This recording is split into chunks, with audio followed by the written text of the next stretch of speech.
Hello dear students, welcome to our channel educational goal. और आज के इस वीडियो में क्लास 12th हिंदी अनिवार्य का सॉल्यूशन हम देखने वाले हैं प्रथम मूल्यांकन प्रपत्र का। ठीक है, देखिए सबसे पहले पहला क्वेश्चन हम देखते हैं। सही विकल्प का चयन कर कोष्टक में लिखे।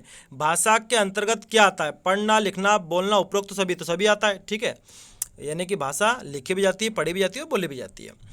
फिर अगला क्वेश्चन है, निम्नलिखित में कौन सा कथन सत्य नहीं सही नहीं है? भाषा विचार विनिमय का साधन है, सही बात है। भाषा परिवर्तनशील है, ये भी सही बात है। भाषा अर्जित संपत्ति है, ये भी सही बात है। भाषा को सहेजा नहीं जा सकता, ये गलत बात है। तो असत्य छांटना था, ये रहेगा। फिर उसके बाद है, हिंदी दिवस कब मनाया जाता है? तो आप सभी को पता है 14 सितंबर को हिंदी दिवस मनाया जाता है। उसके बाद निम्नलिखित में कौन सा कथन सही नहीं है? लिखित भाषा लेखन का विषय है, सही बात है। मौखिक भाषा स्थायी होती है, ये गलत बात है। मौखिक भाषा स्थायी नहीं होती। असत्य छांटना था, तो यही है वो। ठीक है, बाकी दोनों सही है। हिंदी भारतवर्ष की कैसी भाषा है? राजभाषा है। ठीक है, अभी राष्ट्रभाषा बनी नहीं है, थोड़ा अपवाद है मतलब, तो राजभाषा आएगा इसमें। राष्ट्रभाषा भारत की कोई सी भी नहीं है।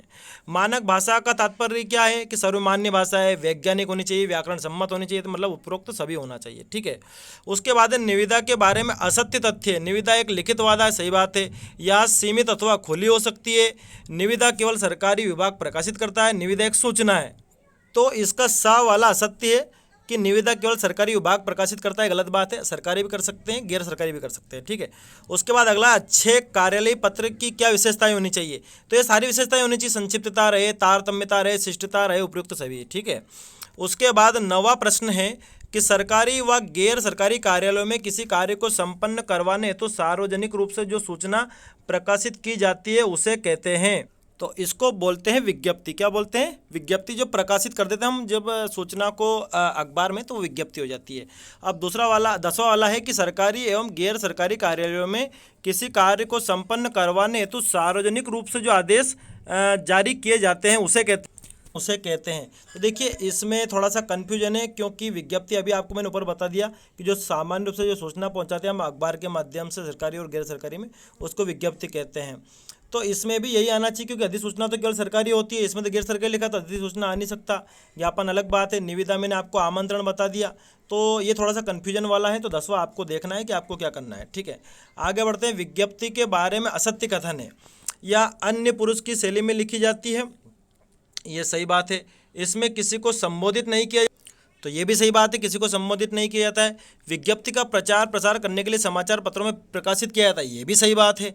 तो ये तो सारी बातें सही हैं, तो ये सारे कथन क्या है? सत्य हैं। ठीक है, अन्य पुरुष में भी लिखा जाता है विज्ञप्ति को, इसमें किसी को संबोधित भी नहीं किया जाता है, और विज्ञप्ति का प्रचार समाचार पत्र के माध्यम से ही किया जाता है। तो आप देख लीजिए कि ये प्रश्न गलत है, क्या बात है। या ये पूछा होगा कि विज्ञप्ति के बारे में सत्य कथन कौन सा है? तो सारे सत्य हैं। ठीक है, अब आगे अधिसूचना के बारे में कौन सा तथ्य गलत है, इसको देखते हैं हम। यह किसी निजी संस्था द्वारा प्रकाशित होती है, यही बात गलत हो गई है इसमें पहली वाली। ठीक है, क्योंकि अधिसूचना सिर्फ सरकारी गजट में ही प्रकाशित होती है। अधिसूचना मतलब कि केंद्र या फिर राज्य सरकार के द्वारा जो सूचना दी जाती है। ठीक है, तो यह निजी संस्था द्वारा नहीं हो सकता है। तो असत्य कथन कौन सा है हमारा? ये वाला असत्य। अगला है, अधिसूचना किसके नाम से जारी की जाती है? राष्ट्रपति या राज्यपाल के नाम से। ठीक है, अर्धशासकीय पत्र क्या होता है? सरकारी होता है। ठीक है, होता सरकारी है, लेकिन उसको बड़े आत्मीय और व्यक्तिगत तरीके से लिखते हैं। अर्थशासकीय पत्र के बारे में असत्य कथन है, या दो समकक्ष अधिकारियों के मध्य लिखा जाता है, ये बात सही है। या सूचना आदान प्रदान करने के लिए लिखा जाता है, इसमें केवल औपचारिक भाषा का प्रयोग किया जाता है, ये बात गलत है।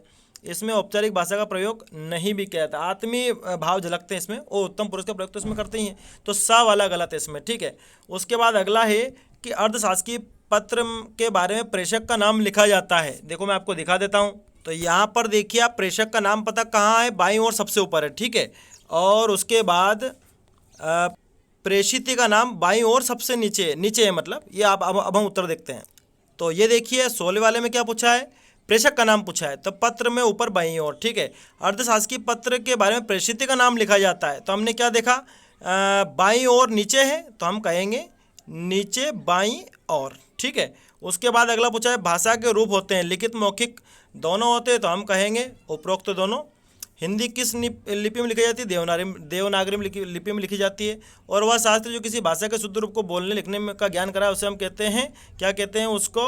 व्याकरण शास्त्र। तो क्या आ जाएगा इसमें? व्याकरण शास्त्र आ जाएगा। ठीक है, तो ये आपका सॉल्यूशन हो जाता है। थोड़ा सा कन्फ्यूजन केवल जो है वो यही है कि जो आदेश जारी किए जाते हैं इसको भी विज्ञप्ति कहा जाता है, और ये भी विज्ञप्ति है जब वो किस में छप जाए, अखबार में छप जाए। इसको थोड़ा सा देख लेना आप, ठीक है। Thanks for watching this video. 8400 जी हाँ, याद कर लीजिए व्हाट्सअप नंबर, क्योंकि अब चाहे आपका मैथ्स का सवाल हो या फिजिक्स केमिस्ट्री बायोलॉजी का, आपके हर डाउट हर क्वेश्चन का मिलेगा तुरंत वीडियो सोल्यूशन, वो भी सीधा आपके व्हाट्सएप पर। बस अपने फ़ोन में डाउट नट का 8400 व्हाट्सअप नंबर सेव कर लीजिए और चैट ओपन कीजिए। फिर जो भी आपका डाउट है उस सवाल की आपको बस फोटो खींचनी है, उसे क्रॉप करना है और 5 सेकंड में आपको उसका वीडियो सोल्यूशन मिल जाएगा।